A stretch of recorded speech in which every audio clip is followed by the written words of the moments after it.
नमस्कार साथियों, एक बार फिर से आप सभी का गणेश क्लासेस में हार्दिक स्वागत है, अभिनंदन है। हमारा जो टॉपिक चल रहा था हिंदी भाषा की शिक्षण विद्या, उसी के क्रम में आज हमारा ये 5वां वीडियो है और लगभग 2 से 3 वीडियो में हमारी जो हिंदी भाषा की शिक्षण विद्या है कंप्लीटली हो जाएगी। तो अब हम चर्चा करते हैं हिंदी भाषा की शिक्षण विद्या में। अगली विधि 7 से 8 हम पढ़ चुके हैं। अब आगे विधि आती है श्रुत लेखन विधि।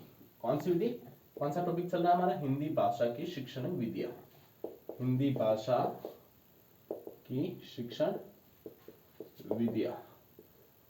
अब इसमें हमारी हमारी जो शिक्षण विधि है लगभग 7वीं 8वीं शिक्षण विधि है। 7 लगा लेता हूं यहाँ। श्रुत लेखन विधि, नाम से पता चल रहा है श्रुत लेखन विधि, यानी कि सुनो और लिखो। जब शिक्षक ऐसे 15 से 20 शब्द चाट लेता और वो बोलता और विद्यार्थी लिखता और फिर अध्यापक उसे जांचता है, तो ये श्रुत लेखन विधि होगी। हिंदी भाषा सिखाने की विधि है श्रुत लेखन विधि। बच्चे सुनते और लिखते हैं। जैसे मैंने बोला परीक्षा, मैंने बोला प्रतीक्षालय, मैंने बोला अंत्याक्षरी, इसे आप लिख रहे हो और अध्यापक से चेक करवा रहे हो, तो ये कौन सी विधि है? श्रुत लेखन विधि है। तो इसमें आप लिखिए,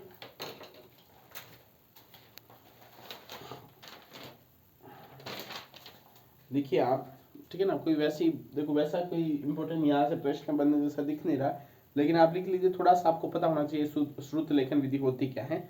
आप लिखिए कि भाषा का शिक्षक जब बच्चों को शुद्ध लेखन सिखाने का प्रयास करता है तो वह श्रुत लेखन विधि को अपनाता है। इसके लिए वह विशेष रूप से कुछ पाठ के अंश या फिर 20 कठिन शब्दों का चुनाव करता है तथा सभी बालकों को एक साथ बैठाकर स्वयं उच्चारण करता है तथा सभी बालक ध्यानपूर्वक सुनते हुए लिखने का प्रयास करते हैं तथा अंत में शिक्षक प्रत्येक बालक की पुस्तिका स्वयं जांचता है तथा अशुद्ध पाए गए शब्दों को स्वयं शुद्ध लिखकर उन्हें बालक से 10-10 बार लिखवाता है। तो श्रुत लेखन बिल्कुल आपको बस इतना ही ध्यान रखना है कि इसमें अध्यापक बोलता है, बच्चे शब्द लिखते हैं और जांचता है, अध्यापक उसे चेक करता है। यही है, क्या है? श्रुत लेखन विधि। इसके गुण और दोष क्या है? देखिए, बच्चे अगर खुद लिख रहे हैं तो ये कौन सी विधि होगी? मनोवैज्ञानिक विधि। इसके गुण, इसके दोष। पहला पॉइंट लिखिए, गुण में मनोवैज्ञानिक विधि है, आप लिख लोगे। बालकों में शुद्ध शब्द लेखन का विकास होता है। बालक खुद लिखते हैं, अध्यापक उसे चेक करता है, जो गलत है उस पर गोला लगाता है।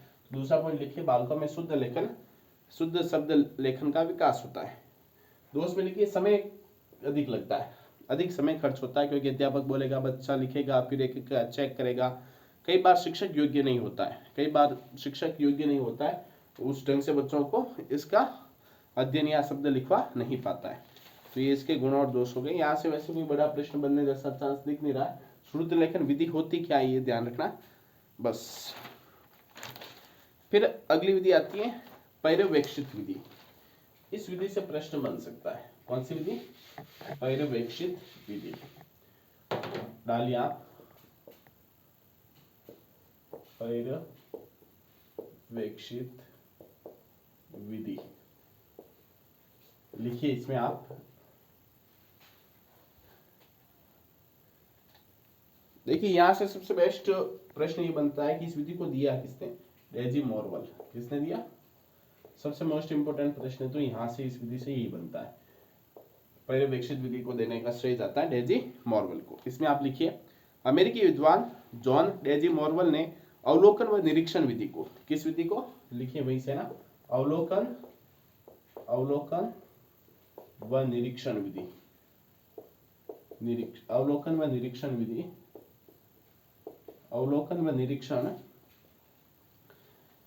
व निरीक्षण विधि को सम्मिलित करते हुए इस विधि का निर्माण किया, जिसमें सभी बालकों को स्व अध्ययन करने का अवसर दिया जाता है तथा शिक्षक उनका पर्यवेक्षण करता है। ठीक है, अवलोकन और निरीक्षण विधि को सम्मिलित करते हुए जॉन डीजी मॉर्वल ने पर्यवेक्षित विधि दी। इसमें अध्यापक पर्यवेक्षित करता है, बालक स्वयं इसमें स्वाध्याय करते हैं। इसमें एक बाइनिंग की परिभाषा आती है। किसकी आती है? बाइनिंग की। इसे आप नोट कर लें। बाइनिंग की परिभाषा ऐसे डाल के लिखिए। बाइनिंग लिखता है कि मेज या दराजों के चारों ओर बैठे विद्यार्थी जब शिक्षक के नियंत्रित वातावरण में स्वाध्याय करता है तो यह पर्यवेक्षित विधि होती है। आप लिख लोगे। लिखिए कि मेज, टेबल या दराजों के चारों ओर बैठे विद्यार्थी जब शिक्षक के नियंत्रित वातावरण में स्वाध्याय कैसे करते? लिखते हैं ऐसे, स्वाध्याय करता है तो यहाँ पर्यवेक्षित विधि होती है। इसके कुछ गुण और कुछ इसके दोष। इसके गुण और दोष, ठीक है, एक तरफ इसके गुण, उसी तरह एक तरफ इसके दोष। गुण में आप लिखिए मनोवैज्ञानिक विधि है, बालक खुद स्वाध्याय करते हैं। स्वाध्याय के एक मनोवैज्ञानिक विधि है। दूसरा पॉइंट, बालक में स्वाध्याय के गुणों का विकास होता है। तीसरा, बालक में अनुशासन पैदा करती है विधि। चौथा, ध्यान केंद्रित करने के गुणों का विकास होता है। लिख लोगे आप, ठीक है। दोष में लिखिए अधिक खर्चीली विधि है।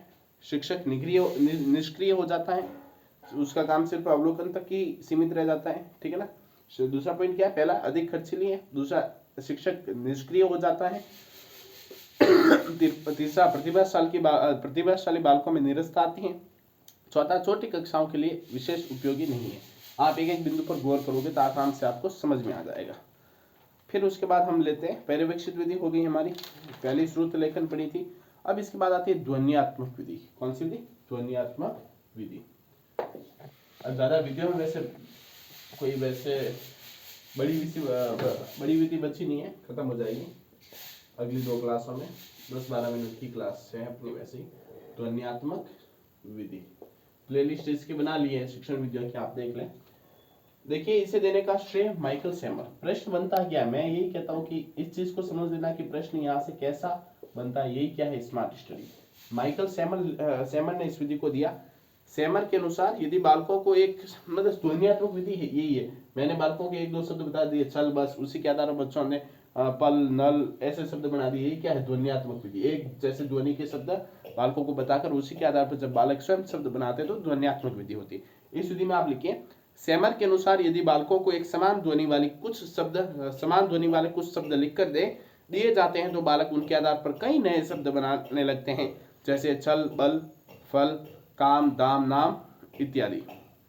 इस विधि का प्रयोग भक्तिकालीन कवियों की रचना पढ़ाने में भी किया जाता है, विशेषकर रहीम, मीरा की, इनकी ये इसमें पढ़ाने के लिए भी किया जाता है।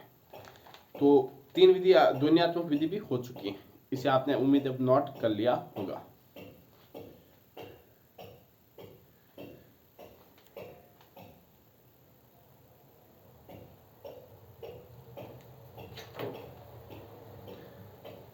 आपका फिर से हृदय से धन्यवाद। आप अपने तमाम दोस्तों को इस क्लास को शेयर करिएगा। धन्यवाद।